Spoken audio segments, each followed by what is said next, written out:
Well, it's still here on the AM show. My name is Benedict So welcome to the sports segment here. And today we talk about the English FA Cup matches that were played yesterday and also on Saturday as well. A lot of matches were played there. There were no Premier League games, but we had English FA Cup. As well as in the Italian Serie A, matches were played, and Kujua Samoa as well as Godfred Donsa played a part in the game involving Juventus and also Bologna, where we had Kujua Samoa play for Juventus and also Donsa for Bologna. We'll talk about that game, and also we'll be in Spain, talk about Barcelona, what's happening to them. They drew their game against Villarreal. They actually had to come from a goal down to draw 1-1, and Real Madrid won their game by 5-0 over the weekend. All this will feature here on the program this morning. But before we'll talk more about the European stuff, we can do stuff that are happening here on the local scene, as well as build up to the Africa Cup of Nations. And here on the local scene, clubs are preparing for the start of the upcoming Ghana Premier League, which will be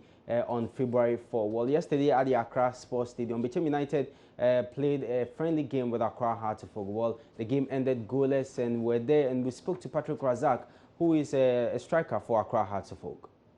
We are still in the preparation. We are still at the preseason. We have new players that are coming in, so we are trying to bring things together and see how best. But as we progress in the preparation, before the league starts, we will have a solid team to start the league.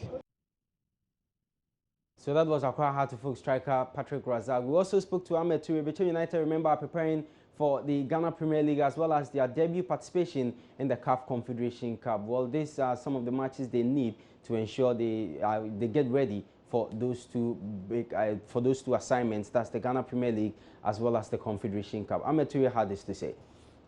Oh, why not? Why not? You play draw against Asofok, it's not easy. Some of the supporters, they think they will beat Bichim United maybe 2-3-4, but we play goalless draw 0-0. For me, it was a very good result. So right now in Africa, I've not started.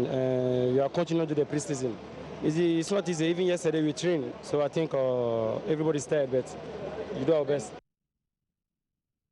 So that was Ahmed Toure. He's a striker for Bichim United, former player of Kumasi Asante Kotoko. Well, we can now build up to the Africa Cup of Nations, and the Black Stars are currently in the United Arab Emirates at Al Ain, where they are having their pre-tournament campaign. Remember, somewhere last week, Coach Avram Grant dropped 3 players from his provisional 26-man squad, so we have 23 players in camp as I speak to you now. Well, they are preparing for the tournament, and they are expected to leave that's Dubai for Gabon by Friday, and before they will do that, they will play a friendly with an Uzbekistan side. They were initially trying to lure Morocco for an international friendly before the games, but Morocco declined to play Ghana, but rather they will play an Uzbekistan side tomorrow in a friendly to test their readiness ahead of the Cup of Nations. Well, speaking of the Black Stars, retired referee Alex Cote has been, speaking ahead of the tournament. For him, the Black Stars must guard against complacency if they want to win this season's or this year's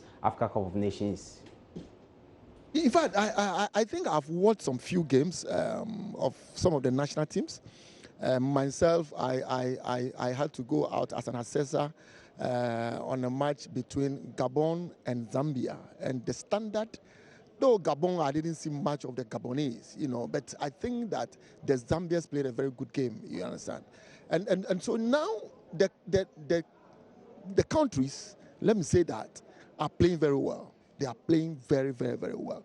And so, yes, I mean, Ghanaians, we have to be on the lookout. I mean, we should not underrate any country that has qualified to the tournament. We shouldn't underrate any of them at all, especially the Ugandans.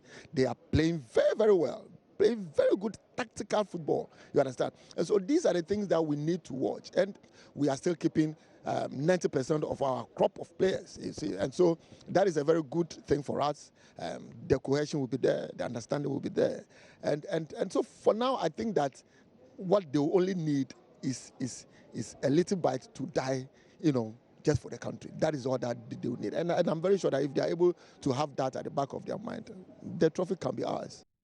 So that was retired referee Alex Cote in that interview with my colleague Nathaniel Atto. Well, we still remain with AFCON issues, and Ghana's group opponents, that's Mali, Uganda, as well as Egypt, are all preparing for the upcoming tournament. Well, they've all been engaged in friendly matches over the weekend. Mali lost 2-1 to Burkina Faso. Mali are currently in Morocco. That's where they are doing their pre-tournament campaign, and they lost 2-1 to Burkina Faso in a friendly played over the weekend. And Uganda overcame Slovakia 3-1 in a friendly that was played in Abu Dhabi. Assistant coach Maxwell Konedu as well as scout Ibrahim Tanko were there to watch that game, and it ended 3-1 in favor of Uganda. They expected to play their last international friendly before the Africa Cup of Nations start on Saturday, and they'll play reigning African champions, that's Ivory Coast.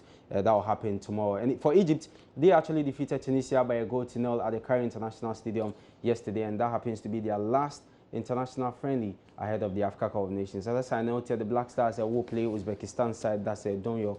That will be tomorrow, and that will be the only game for the Black Stars before they plane to Gabon on Friday. Well, we can move on, and this time we'll talk the English FA Cup match. A lot of matches were played over the weekend on Saturday as well as Sunday, but most of the matches were played on Saturday. And yesterday, Chelsea actually won their game against Peterborough by 3-1. John Terry was sent off. We can catch highlights of that game.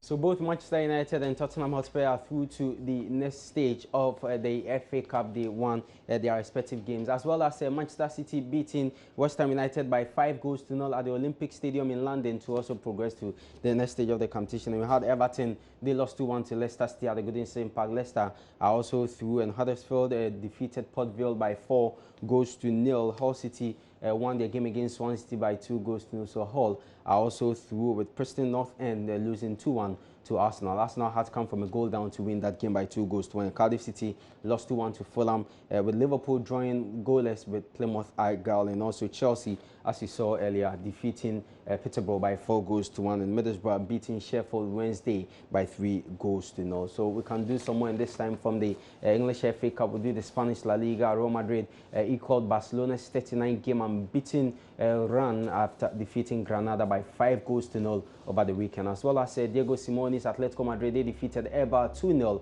at the Municipal Ipuria. So we can catch highlights of those two matches. Over the weekends, we can check full results of matches that were played in the Spanish La Liga. Espanyol drew 1-1 with Deportivo La Corona, as well as Real Madrid beating Granada by 5-0, and Eibar lost 2-0 to Atletico Madrid, as suggested. And Las Palmas, Kevin Prince Boateng played a part in that game. They won their game against Sporting Gijón by a 0-0, with Real Sociedad losing 4-0 to Sevilla. So those were matches that were played on Saturday, and on Sunday we actually had 4 matches. The top liner was the Barcelona-Villarreal game, and Barca had to come from a goal down to draw that game by 1-1. Lionel Messi actually got an equalizer on the 90th minute mark for Barcelona. Celta de Vigo defeated Malaga by 3-1, as well as Real Betis beating Leganés by 2-0. Atletico Bilbao drew goalless with Alaves. Well, we cannot go without talking about the Italian Serie A matches that were played in there, and obviously from a Ghanaian perspective, you'll be so happy that Kudus Asama returned to the Juventus starting lineup as they defeated Bologna by 3-0. Also a Ghanaian on the other side, that's Godfrey Donsa. He played for Bologna, and Kudus Asama's team, that's Juventus, won by 3-0, as well as AC Milan beating Cagliari by a 0-0, and Sassuolo drawing goalless with Torino. Pescara, Fiorentina's game postponed to a later date, and we had Lazio beating Crotone by a 0-0. Then also Empoli defeated Palermo by 1-0. Napoli 2, Sampdoria 1, as well as Udinese losing 2-1 to Inter Milan. In Chievo Verona 1, Atalanta 4. So that's how we end sports here on the M Show. My name is Benedict Owusu. Always follow us on Twitter at Joy Sports GH, on Facebook as at Joy Sports. The Africa Cup of Nations Diaries is big here this afternoon. Watch out from 2 to 2:30. Nathaniel Lato will come your way with today's edition of the Africa Cup of Nations Diaries. Also on radio is 7 to 8. We're gradually building up. As I noted, the Black Stars will engage in a friendly tomorrow. We'll bring you details of that, as well as whatever is going on with the team as they prepare for the tournament in the United Arab Emirates. They will leave there on Friday, and Ghana's first game at the tournament will be against Uganda next week, Tuesday. But remember, the tournament will start on Saturday. Have a wonderful day and enjoy the rest of the program.